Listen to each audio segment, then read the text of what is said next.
आज जो यूनिट हम लोगों ने स्टार्ट करना है वो हमारे पास है रिएक्शन काइनेटिक्स। और रिएक्शन काइनेटिक्स का इंट्रो इंशाल्लाह हम लोग इसके अंदर देखेंगे कि रिएक्शन काइनेटिक्स की टाइप्स, रिएक्शन काइनेटिक्स होता क्या है, रिएक्शंस कितनी तरह के होते हैं, रेट ऑफ रिएक्शन क्या होता है, इंस्टेंटेनियस रेट क्या है, एवरेज रेट क्या है, और यहाँ से एमसीक्यूज किस तरह से पूछे जा रहे होते हैं और आप लोगों ने इसको रिस्पॉन्स है वो किस तरह से आप लोग उसका कर रहे होते हैं। तो सबसे पहली हेडिंग जो हमारे पास यहाँ पर आ जाती है वो आएगी कि रिएक्शन काइनेटिक्स इंट्रोडक्शन। कि रिएक्शन काइनेटिक्स होता है कि हम लोग स्टार्ट करते हैं विद अ क्वेश्चन। कहते हैं कि रिएक्शन काइनेटिक्स डील्स विद।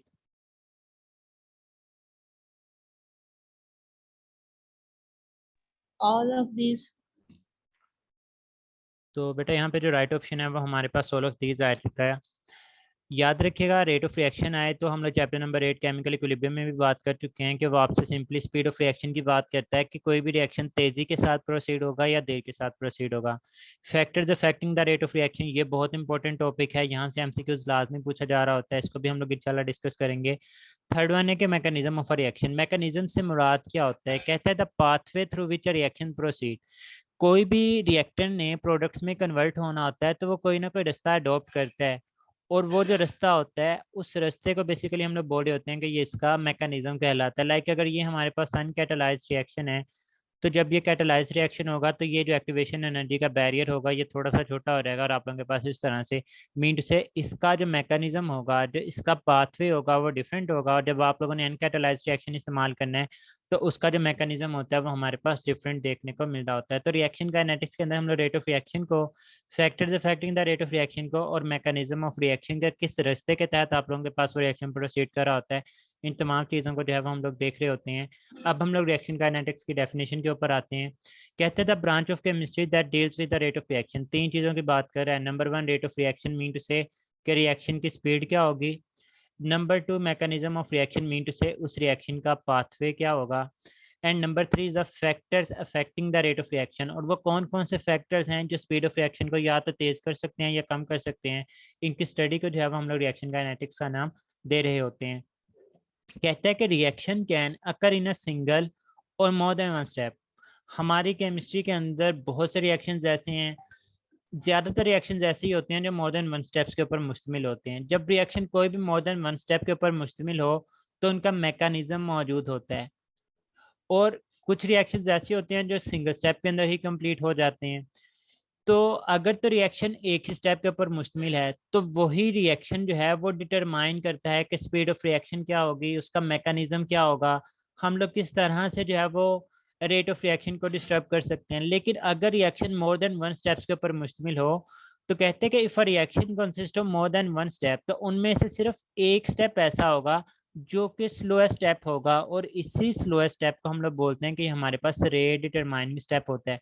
मतलब मैं कहता हूँ कि मैकेनिज्म है, आपके पास पहला स्टेप होता है, दूसरा स्टेप होता है, तीसरा स्टेप होता है, चौथा स्टेप होता है। इसमें से जनरली, मैं वर्ड बोल रहा हूँ जनरली का, जनरली अगर कोई भी रिएक्शन मैकेनिज्म शो करता है मतलब वो एक से ज्यादा स्टेप्स के ऊपर मुश्तमिल होता है, तो उसका जो रेट डिटरमाइनिंग स्टेप होता है ना, हमेशा याद रखिएगा जो फर्स्ट स्टेप होता है ना वो होता है रेट डिटरमाइनिंग स्टेप। मैं फिर ऊपर लिख भी रहा हूँ कि ये जनरली होता है, ज्यादातर होता है। लाइक हमारी बुक के अंदर ना जहाँ पे एफ ई सी एल 3 और 6 की आई वाली एग्जांपल गिवन है, उसमें भी जो पहला स्टेप है वो स्लो स्टेप है। इसी तरह से अगर आप लोगों को ऑर्गेनिक केमिस्ट्री का SN2 और SN1 वाला मैकेनिज्म याद हो, तो जब आप लोग SN1 पढ़ते हैं तो दो स्टेप हैं। पहले स्टेप में आयनाइजेशन होती है, दूसरे स्टेप में हमारे पास आकर न्यूक्लियोफाइल अटैक करते हैं। तो उसमें भी जो पहला स्टेप है आयनाइजेशन वाला जिसमें बॉन्ड ब्रेकेज इन्वॉल्व होती है वो हमारे पास स्लो स्टेप है। तो जनरली ऐसा होता है कि जो रिएक्शन एक से ज्यादा स्टेप्स के ऊपर मुश्तमिल हो तो जो हमारे पास पहला स्टेप होता है वो हमारे पास रेट डिटरमाइनिंग स्टेप होता है। तो उसी रेट डिटरमाइनिंग स्टेप को हम लोग देखते हैं कि इसके ऊपर हम लोग क्या क्या फैक्टर्स को चेंज करें तो आप लोगों के पास रेट ऑफ रिएक्शन चेंज हो सकता है, मैकेनिज्म चेंज हो सकता है, या फैक्टर्स उस रेट ऑफ रिएक्शन को जो है वो इफेक्ट आउट कर सकते हैं। लेकिन अगर वो मुश्तमिल हो सिर्फ एक स्टेप के ऊपर हो तो फिर वही आप लोगों के पास रेट डिटरमाइनिंग स्टेप होता है। तो यहाँ से आप लोगों के पास रेट डिटरमाइनिंग स्टेप की डेफिनेशन आप लोगों को देखने को मिलती है। यहाँ पे मैंने लिख भी दिया कि जनरली, जनरली है not always, generally the first step is the rate determining step. क्यों? Because it involve the bond breakage, क्योंकि आप लोगों ने रिएक्टेंट से प्रोडक्ट्स में जाना होता है और रिएक्टेंट्स में ऑलरेडी बॉन्ड बने हुए होते हैं, और जब बॉन्ड बने हुए हैं तो आप लोगों को बॉन्ड बने हुए बॉन्ड्स को ब्रेक करना होता है, और जब बॉन्ड्स को ब्रेक करना है तो आप लोगों ने उनको एनर्जी प्रोवाइड करनी है। आप लोगों का खुद का खर्चा हो रहा है, आप लोगों की खुद की एनर्जी इस्तेमाल हो रही है। जब खुद की एनर्जी इस्तेमाल हो रही है तो आप लोग इतनी खुशी खुशी से नहीं देंगे, बल्कि वो जो बॉन्ड ब्रेकेज का प्रोसेस होता है वो देर से ही, इतना जिगरा नहीं होता कि हम लोग अपनी एनर्जी सारी की सारी इस चीज़ को प्रोवाइड कर दें। तो बॉन्ड ब्रेकेज के प्रोसेस को ज़्यादा टाइम लगता है, वो स्लो स्टेप होता है। तो this leads to the slowest step of the reaction. इस वजह से हम लोग पहले स्टेप को जो है वो स्लोएस्ट स्टेप ऑफ रिएक्शन का नाम दे रहे होते हैं। तो ये डेफिनेशन है, और आगे थोड़ा सा इंट्रो बताया गया है कि रिएक्शन एक स्टेप के ऊपर भी हो सकता है और एक से ज्यादा के ऊपर भी हो सकता है। अगर वो सिंगल है तो वही रेट डिटरमाइनिंग स्टेप है, अगर मोर देन वन होंगे तो फिर उसमें से जो स्लोएस्ट स्टेप होगा वो रेट डिटरमाइनिंग स्टेप होगा। और जनरली पहला स्टेप ही रेट डिटरमाइनिंग स्टेप होता है, और इसकी रीजन क्या होती है कि first step generally involve the bond breakage of the reactants, और बॉन्ड ब्रेक करने के लिए एनर्जी देनी पड़ती है, और एनर्जी जब देनी पड़ती है तो वो हम लोग आहिस्ता आहिस्ता ही प्रोवाइड करे होते हैं, which lead to the slowest step of that reaction. Is it clear? Sir yes इधर सर। कोई बड़े दिल वाला नहीं होता? नहीं, आजकल तो कोई नहीं। Okay sir. नेक्स्ट है हमारे पास types of rate of reaction. के रेट ऑफ रिएक्शन की बुनियाद के ऊपर ना हम लोग रिएक्शंस को तीन टाइप्स के अंदर क्लासिफाई करते हैं। ये हमारी बुक के पहले पेज के ऊपर क्लासिफिकेशन उसने की हुई है तीन, स्लो है, मॉडरेट है और फास्ट रिएक्शन है। तो फर्स्ट वन है हमारे पास स्लो रिएक्शंस। इसके बारे में जो आप लोगों ने बातें याद रखनी है बेटा, याद रखिएगा कि rate of reactions of such reactions are not measurable. Example है इसकी rusting of iron, fermentation of sugar और weathering like effects of acid rain. अब मैं कहता हूँ कि भाई मुझे बताएं जी, आप लोगों को मैं लोहा ला के दे देता हूँ, मैं कहता हूँ कि भाई मुझे बताएं कि इसके ऊपर रस्टिंग का जो इफेक्ट है वो कितनी देर में होता है। अब रस्टिंग हमें पता है कि एक दिन में नहीं होने वाली, 2 दिन में नहीं होने वाली, 3 दिन में नहीं होने वाली, उसको महीने लगेंगे, उसको सालों लगेंगे। अब ऐसा नहीं होगा कि आप लोग कहेंगे, आप मेरे इतने ताबेदार स्टूडेंट बन जाएं कि आप लोग कहेंगे सर ने कहा है कि भाई रस्टिंग करके ही उठना है, रस्टिंग को देख कर ही उठना है, बताना है कि रस्टिंग कब हुई है कब नहीं हुई। तो आप लोग महीनों सालों वहां पे बैठे नहीं रहेंगे लोहे को लेकर कि कब या अल्लाह जंग लग जाए, या अल्लाह जंग लग जाए, या अल्लाह जंग लग जाए, ऐसा नहीं आप लोग कर रहे होंगे।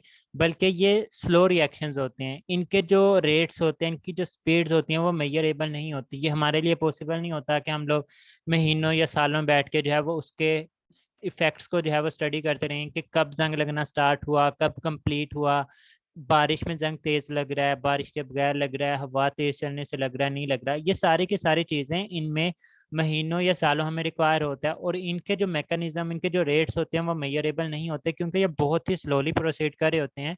और एक केमिस्ट के पास इतना टाइम नहीं होगा कि वो इतना वेला नहीं होता कि जाके बैठा रहे और इन चीज़ों को देखता रहे। फिर दूसरे नंबर पर रिएक्शंस आते हैं हमारे पास मॉडरेट रिएक्शंस। मॉडरेट रिएक्शन याद रखिएगा वो रिएक्शंस होते हैं जो कि मेजरेबल होते हैं। इसके एग्जांपल में हमारे पास हाइड्रोलिसिस ऑफ ईस्टर आता है। जो स्लो रिएक्शंस हैं ये हमारे पास जनरली, मैं फिर जनरली का वर्ड बोल रहा हूँ, ये मंथ्स में या ईयर्स में जाके प्रोसीड करते हैं।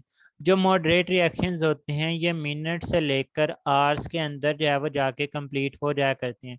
हम लोग लैब के अंदर 1 घंटा 2 घंटा 3 घंटे खड़े होकर अपने प्रोसेस को चेक कर सकते हैं, मिनट्स के अंदर वो हो जाता है। फिर थर्ड टाइप आती है हमारे पास फास्ट रिएक्शन की। ये रिएक्शन ऐसे होते हैं जो आंख झपकते ही कंप्लीट हो जाते हैं। जैसे अगर हम लोग चाय बनाने के लिए बैठे हों तो जितनी देर मर्जी बैठे रहें, चाय उबलेगी नहीं, थोड़ी सी देर के लिए आगे पीछे होना है, उसी वक्त उसने उबलना होता है। तो यही काम यस जो है सर। वो फास्ट रिएक्शंस के केस में हो रहा होता है कि आंख झपकते ही आप लोगों का जो रिएक्शन है वो फौरी तौर पे इतना ज्यादा तेज रिएक्शन होता है, कोई आप लोग स्टडी नहीं कर सकते कि मतलब क्या चेंज करें कि क्या चीज हो जाएगी। तो ये जो फास्ट रिएक्शंस होते हैं तो कहते हैं rate of reaction of such reactions are also not measurable, ये भी मेजरेबल नहीं होते। इसकी एग्जांपल में हमारे पास आयनिक रिएक्शंस आते हैं। जो आयनिक रिएक्शंस आते हैं, अगर आप लोगों को फर्स्ट ईयर चैप्टर नंबर 6 का सबसे लास्ट टॉपिक याद हो, इफेक्ट्स ऑफ बॉन्डिंग, उसके अंदर वो दो तरह के रिएक्शन बता रहा है।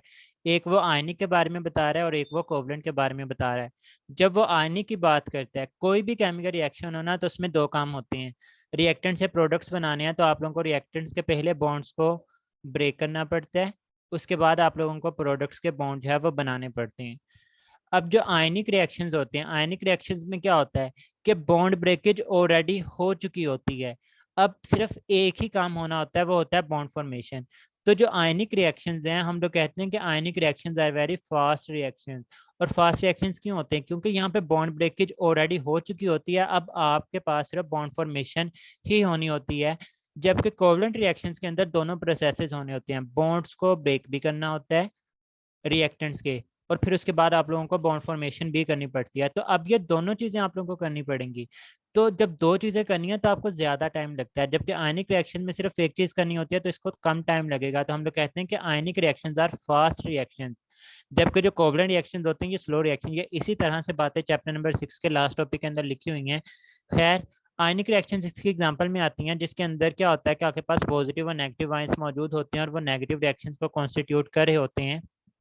अब यहाँ पर होता क्या है कि मोर कोलिजन्स होती हैं, जब ज्यादा कोलिजन्स होंगी तो चांसेस होते हैं कि आपके पास इफेक्टिव कोलिजन्स हो। हम लोग किसी नेक्स्ट लेक्चर में इंशाल्लाह डिस्कस करेंगे एक्टिवेशन एनर्जी वाला टॉपिक। उस एक्टिवेशन एनर्जी वाले टॉपिक में हम लोग पढ़ेंगे कि हमारे पास अगर इफेक्टिव कोलिजन्स होती हैं तो ही रिएक्टेंट्स जो है वो कन्वर्ट होते हैं प्रोडक्ट्स में, और अगर इफेक्टिव कोलिजन्स नहीं होंगी तो आपके जो रिएक्टेंट्स हैं वो प्रोडक्ट्स में कन्वर्ट नहीं हो रहे होते।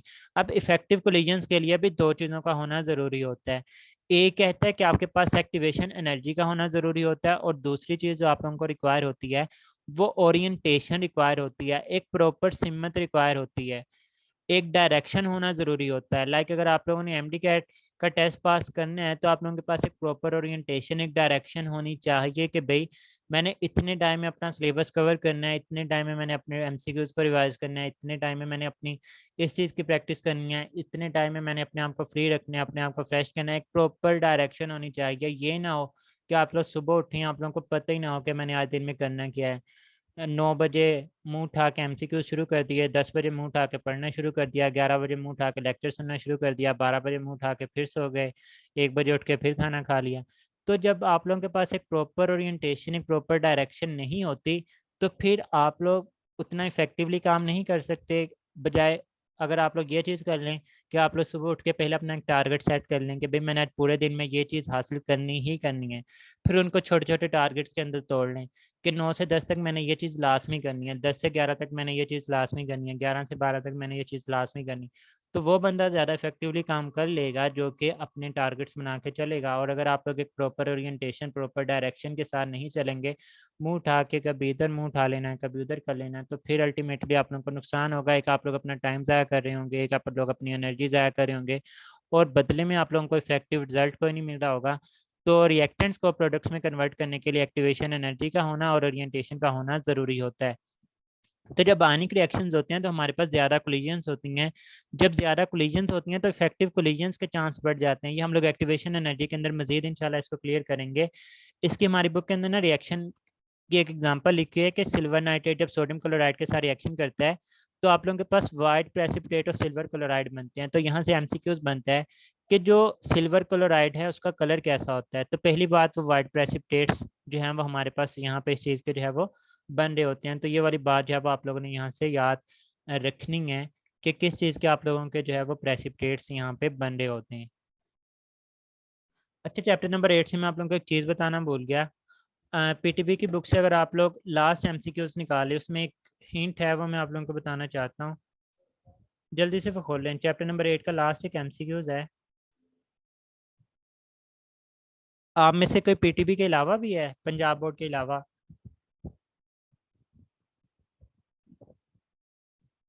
जी सर, मैं सिंध बोर्ड से हूँ। एक बच्चा है सिंध बोर्ड से। मैंने फेडरल पढ़ी है सर। मैंने भी फेडरल। चलें, ये ना पीटीबी के अंदर एक एमसीक्यूज है, मैं उसको क्लियर करता हूँ आप लोगों के लिए। हमारी बुक के ऊपर ना एक एमसीक्यूज लिखा हुआ है, कहते हैं कि जनाब आप लोगों के पास एक्सेस है किस चीज़ की, एक्वस सिल्वर नाइट्रेट की। आप लोग इसका रिएक्शन करवाते हैं, इसको ऐड किया जाता है बेरियम क्लोराइड के अंदर, BaCl2 के अंदर।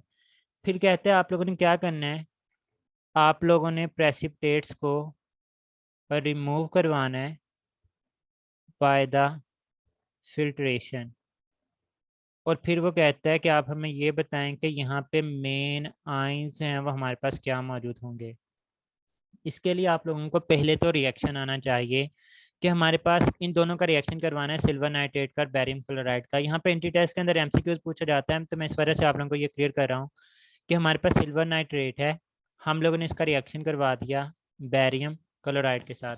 जब हम लोग इनका आपस में रिएक्शन करवाते हैं तो हमारे पास दो चीज़ें बनती हैं। एक हमारे पास सिल्वर क्लोराइड बनता है और एक जो है वो हमारे पास बैरियम नाइट्रेट की जो है वो फॉर्मेशन हो रही होती है। इनका हमने रिएक्शन करवा दिया। कहता है precipitates will be removed by filtration. तो यहाँ पे जो AgCl है ये हमारे पास प्रेसिपिटेट्स की फॉर्म में, ये सॉलिड फॉर्म में, इसको हम लोगों ने यहाँ से सेपरेट आउट कर दिया, हमने इसको यहाँ से निकाल दिया। पीछे कहते हैं कि what are the main ions in the filtrate. दो चीजें होती हैं, ये आप लोगों के पास रेजिड्यू है, ये आप लोगों के पास सॉलिड फॉर्म में था, आप लोगों ने इसको निकाल लिया। पीछे आप लोगों के पास BaNO3 बच जाएगा, इसको हम लोग बोलेंगे फिल्ट्रेट। वो पूछता है कि what are the main ions in the filtrate.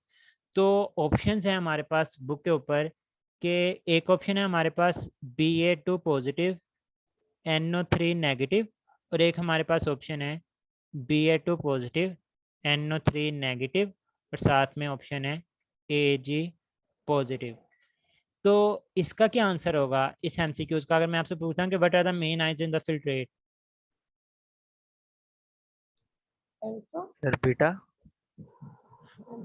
यहाँ पे जो राइट ऑप्शन होगा ना, यहाँ पे अब दोनों ऑप्शंस बन सकते हैं, कब कौन सा बनेगा बेटा? उसने पूछा what are the main ions in the filtrate, यहाँ पे कीवर्ड आता है एक्सेस का। देखें आपके पास एक्सेस ऑफ सिल्वर नाइट्रेट मौजूद है। एक्सेस ऑफ सिल्वर नाइट्रेट का मतलब ये है कि BaCl2 is a limiting reactant and AgNO3 is a excessive reactant. जब ये एक्सेसिव रिएक्टेंट होगा, ये ज्यादा अमाउंट के अंदर मौजूद होगा, ये भी सोल्यूशन के अंदर पड़ा हुआ होगा। जब ये सोल्यूशन के अंदर पड़ा हुआ है तो इसके भी वहां पे आयंस मौजूद होंगे, मतलब Ag positive plus NO3 negative, इसके भी आयंस मौजूद होंगे। तो अब सोल्यूशन में आपके पास Ba2 पॉजिटिव भी पड़ा होगा, NO3 नेगेटिव 1 नाइट्रेट भी पड़ा होगा, और जो आपने एक्सेस में सिल्वर नाइट्रेट लिया था उससे Ag पॉजिटिव भी पड़ा हुआ होगा। तो अगर आपको इसी MCQs में एक्सेस का वर्ड भी आ जाता है तो आप लोगों के पास राइट ऑप्शन होगा बीटा। लेकिन अगर वो आपको क्वेश्चन में एक्सेस का वर्ड यूज नहीं करता, वो आपसे कहता है कि solution of aqueous silver nitrate is treated with barium chloride, precipitates are removed by filtration, फिर मेन आयंस क्या होंगे? फिर AgNO3 से बनने वाले आयंस को आप यहाँ पे इंक्लूड नहीं करेंगे, आप लोगों के पास BaNO3 ही फिल्ट्रेट होगा। तो यहाँ पे जो हमारे पास राइट ऑप्शन होगा वो अल्फा में देखने को मिल रहा होता है। Is it clear? Yes sir. तो अब ये बेटा हमारे पास स्लो रिएक्शन, मॉडरेट रिएक्शन और फास्ट रिएक्शन हम लोगों ने देखे। यहाँ मुझे AgCl से ही वो वाला MCQs याद आया था, तो हम लोगों ने इसको सॉल्व कर लिया। AgCl वाइट प्रेसिपिटेट्स बनते हैं, हम लोग इसको रिमूव कर लेते हैं with the help of precipitation. तो ये बात जो है वो आप लोगों ने याद रखनी है। क्वेश्चन है हमारे पास, कहता है कि which of following reactions are measurable. Moderate. Moderate. भी हमने बातें की हैं कि ना हम लोग जंग लगने को बैठेंगे, ना हम लोग चाय उबलती हुई देखेंगे, हम लोग सिर्फ मॉडरेट रिएक्शंस को ही मेजरेबल कंसीडर करते हैं और इन्हीं को जो है वो हम लोग स्टडी कर रहे होते हैं। नेक्स्ट है, कहते हैं ionic reactions are very fast, it means these have.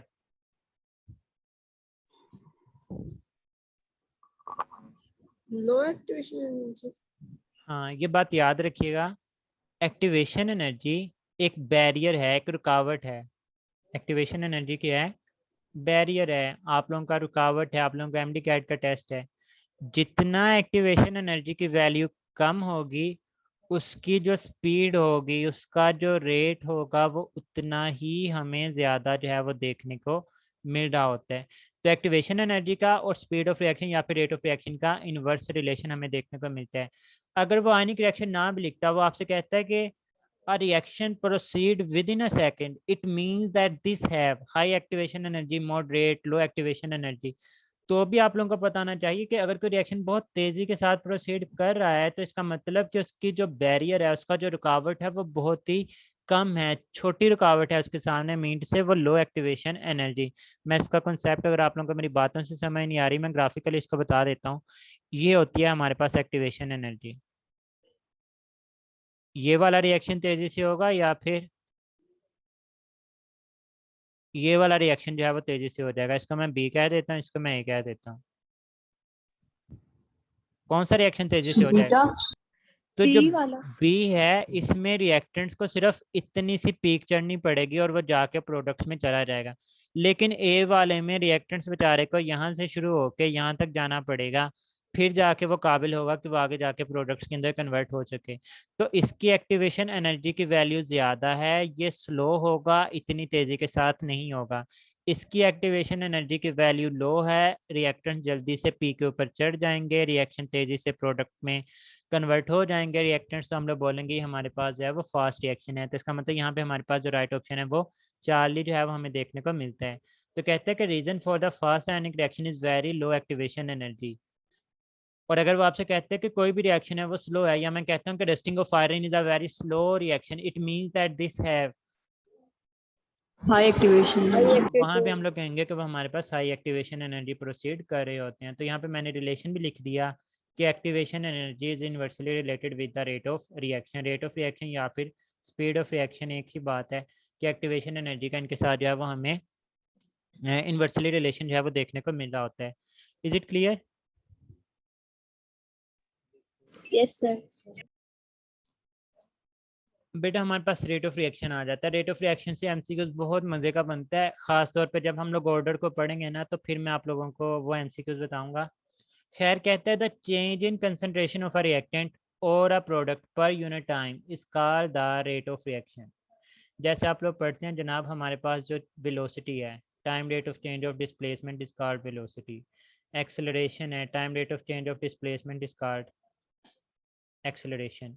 मैं कहता हूँ रेट ऑफ रिएक्शन, आप लोग कहेंगे time of rate of change of concentration del C over T is known as the rate of reaction. कि with the passage of time, अब हमें पता है, अच्छा ये बात याद रखिएगा, हमने ये जो रिएक्शन काइनेटिक्स को पढ़ना है ना, ये डील करेगा इरिवर्सिबल रिएक्शंस को। जब हम लोगों ने केमिकल इक्विलिब्रियम पढ़ा था उस पूरे यूनिट में हम लोग रिवर्सिबल रिएक्शंस के इर्द गिर्द घूमते रहेंगे। हम लोग अब रिएक्शन काइनेटिक्स को पढ़ेंगे तो यहाँ पे अब हम लोग घूमेंगे सारे का सारा इरिवर्सिबल रिएक्शंस के इर्द गिर्द। हमें पता है with the passage of time reactants की कंसंट्रेशन कम होती रहती है या ज्यादा होती रहती है? रिएक्टेंट्स की कंसंट्रेशन कम होती रहती है। तो जब हम लोग रेट को लिखेंगे तो जब लेट्स सपोज हमारे पास ए मिलके बी बना रहा है, तो यहाँ पे जो रिएक्टेंट है वो ए है, तो हम लोग ए के साथ माइनस ए ओवर टी लिखेंगे। तो माइनस का मतलब ये होगा कि इसकी कंसंट्रेशन कम हो रही है with the passage of time. और जब हम लोग प्रोडक्ट्स को लिखेंगे तो rate is equal to plus B over T लिखेंगे कि with the passage of time आपके पास जो बी प्रोडक्ट है उसकी कंसंट्रेशन जो है वो हमारे पास इंक्रीज हो रही होती है। तो ये बेसिकली उसकी डेफिनेशन और उसका फार्मूला ही है। कहते हैं the change in concentration of reactant.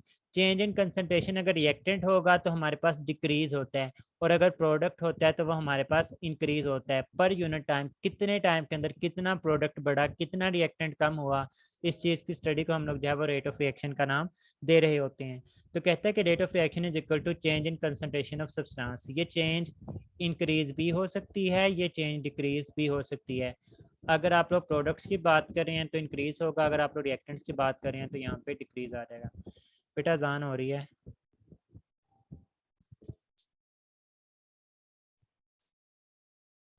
बेटा स्टार्ट करें। यस अब ये हमारे पास रेट ऑफ रिएक्शन का फार्मूला ये है कि rate is equal to del C over del T. Del C यहाँ पे चेंज इन कंसंट्रेशन को रिप्रेजेंट कर रहा है, और ये मैंने क्लियर कर दिया कि ये इंक्रीज भी हो सकती है चेंज, और ये डिक्रीज भी हो सकती है। प्रोडक्ट्स के पॉइंट ऑफ व्यू से ये इंक्रीज है, रिएक्टेंट के पॉइंट ऑफ व्यू से ये डिक्रीज होती है। ये बहुत इंपॉर्टेंट है। What is the unit of rate of reaction? Unit of rate of reaction is mole पर डीएम क्यूब पर सेकंड। मोल पर डीएम क्यूब कंसंट्रेशन का यूनिट है और टाइम का यूनिट सेकंड होता है, तो ये भी ऊपर जाके पर सेकंड बन जाएगा। बेटा बात याद रखनी है, जो रेट ऑफ रिएक्शन है ना, इसका यूनिट हमेशा यही रहेगा, ये डिपेंड नहीं करता ऑर्डर ऑफ रिएक्शन के ऊपर। ऑर्डर ऑफ रिएक्शन पर डिपेंड नहीं करता। एमसीक्यूज आएगा, what is the rate of what is the unit of rate of reaction for first order. ये मैंने एमसीक्यूज भी ऐड किया था अभी जो आप लोगों का टेस्ट हुआ है। What is the unit for second, what is the unit for rate of reaction for second order, तो उसमें भी आंसर मोल पर डीएम के ऊपर सेकंड होगा। यहाँ पे दो टर्म्स आती हैं, एक यूनिट होता है रेट ऑफ रिएक्शन का, एक यूनिट होता है रेट कांस्टेंट का। ये हम लोग रेट कांस्टेंट को ऑर्डर ऑफ रिएक्शन के अंदर जाकर इंशाल्लाह डिस्कस करेंगे। तो जो रेट ऑफ रिएक्शन है उसका यूनिट हमेशा फिक्स होता है, वो मोल पर डीएम के ऊपर सेकंड ही है। लेकिन जो रेट कांस्टेंट है इसका यूनिट जो है वो वेरिएबल होता है। मैं आप लोगों को पढ़ाऊंगा ऑर्डर ऑफ रिएक्शन के अंदर कि फर्स्ट ऑर्डर के लिए इसका यूनिट क्या होता है, सेकंड के लिए क्या होता है, थर्ड के लिए क्या होता है, जीरो ऑर्डर के लिए क्या होता है। तो इन सभी के लिए रेट कांस्टेंट का जो यूनिट होता है वो वेरिएबल होता है, लेकिन जो रेट ऑफ रिएक्शन है उसका यूनिट हमेशा सेम ही रहेगा। डजंट मैटर वो फर्स्ट ऑर्डर की बात कर रहा है, वो जीरो की बात कर रहा है, वो सेकंड की बात कर रहा है, वो थर्ड की बात कर रहा है, वो यूनिट हमेशा सेम रहेगा रेट ऑफ रिएक्शन का। लेकिन रेट कांस्टेंट का जो यूनिट होंगे वो वेरिएबल होंगे। लिख भी दिया कि जो रेट ऑफ रिएक्शन का यूनिट है it remain same for every reaction. Reaction की जगह पे हम लोग यहाँ पे ऑर्डर का वर्ड लिखें तो वो ज़्यादा बेहतर रहेगा कि हर ऑर्डर ऑफ रिएक्शन के लिए जो रेट ऑफ रिएक्शन का यूनिट है वो हमेशा हमारे पास से सेम ही जो है वो हमें देखने को मिल रहा होता है। ये बातें क्लियर हुई रेट ऑफ रिएक्शन के पॉइंट ऑफ व्यू से? ऐसे नेक्स्ट है, कहते हैं कि what are the better units for the rate of given reaction.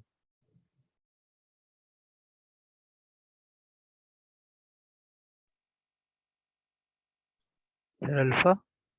Alpha मैंने आप लोगों को एक बात नहीं। बताई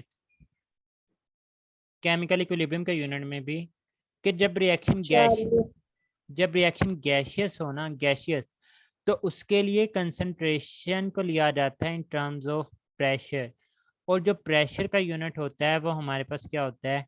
एटमॉस्फेयर होता है। यहाँ पर दो चीज़ें हैं, यहाँ पे राइट ऑप्शन चार्ली भी है, यहाँ पे राइट ऑप्शन अल्फा और बीटा भी ठीक है। अल्फा और बीटा कब ठीक थे? अल्फा और बीटा तब ठीक थे अगर वो पूछता है कि what are the units, what are the possible units for the rate of given reaction. तो फिर आप लोगों के पास मोल पर डीएम क्यू पर सेकंड भी ठीक है, मोल पर लीटर पर सेकंड भी ठीक है, एटमॉस्फेयर पर सेकंड भी ठीक है। तब आप लोगों के पास राइट ऑप्शन जो होना था वो ऑल ऑफ दीज होना था। लेकिन उसने यहाँ पे पूछा कि what are the better unit, कि हमें बेस्ट ऑप्शन निकाल के बताएं कि बेस्ट क्या है, बेटर इसके लिए सबसे बेहतरीन यूनिट कौन सा है। तो अब चूंकि हमारे पास जो रिएक्शन स्पीशीज हैं वो गैशियस हैं तो इस वजह से हम लोग यहाँ पे चार्ली ऑप्शन को सिलेक्ट कर रहे होंगे। अदरवाइज अल्फा भी ठीक है, 1 litre is equal to 1 DM³ तो मोल पर DM³ लिख लें या मोल पर लीटर लिख लें, ये एक ही बात होती है। तो ये यूनिट भी ठीक है और ये यूनिट भी ठीक है और ये यूनिट भी ठीक है, लेकिन बेटर की टर्मिनोलॉजी की वजह से हमें यहाँ पे चार्ली ऑप्शन को सिलेक्ट करना पड़ा। Is it clear? Yes sir. तो यहाँ पे मैंने लिखा है कि रिएक्टेंट्स और प्रोडक्ट सारे के सारे गैस फेज में हैं तो इन्हें प्रेशर में ही डील करेंगे। अगर सवाल में बैटर की बजाय करेक्ट कहा होता तो हमारे पास इसका जवाब डेल्टा ऑप्शन होना था। ठीक है, yes sir.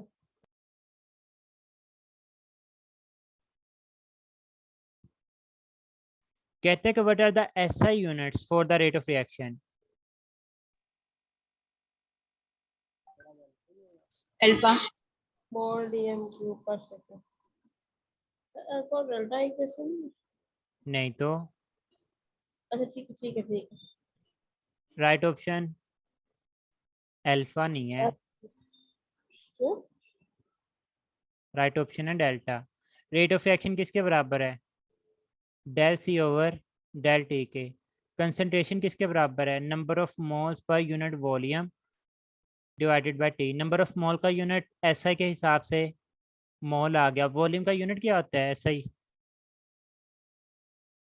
Decimetre. Metre cube. बेटा मीटर क्यूब होता है।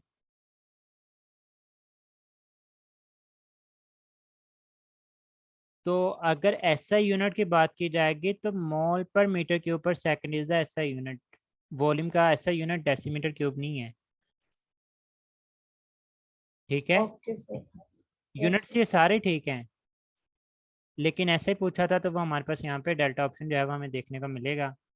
कहता है कि rate of reaction with the passage of time.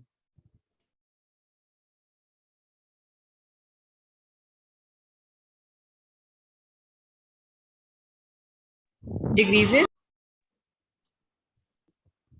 हाँ, इसका जो राइट ऑप्शन है वो डिक्रीज आएगा। एक बात याद रखनी है, मैं पहले भी क्लियर कर चुका हूँ कि केमिकल काइनेटिक्स के अंदर या रिएक्शन काइनेटिक्स के अंदर हम लोगों ने रिवर्सिबल रिएक्शंस की ही बात करनी है।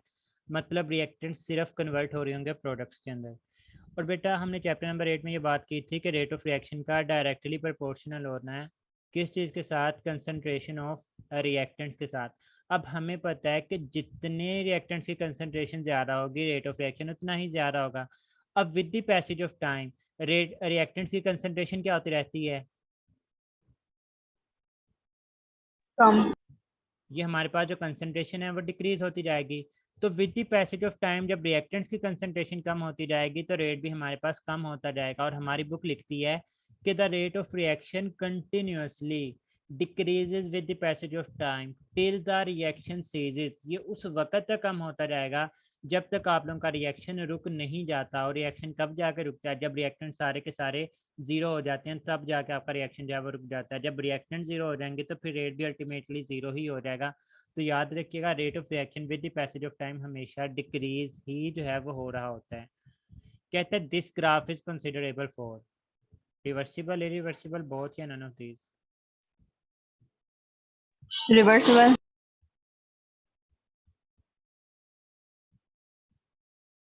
क्यों जी रिवर्सिबल क्यों है?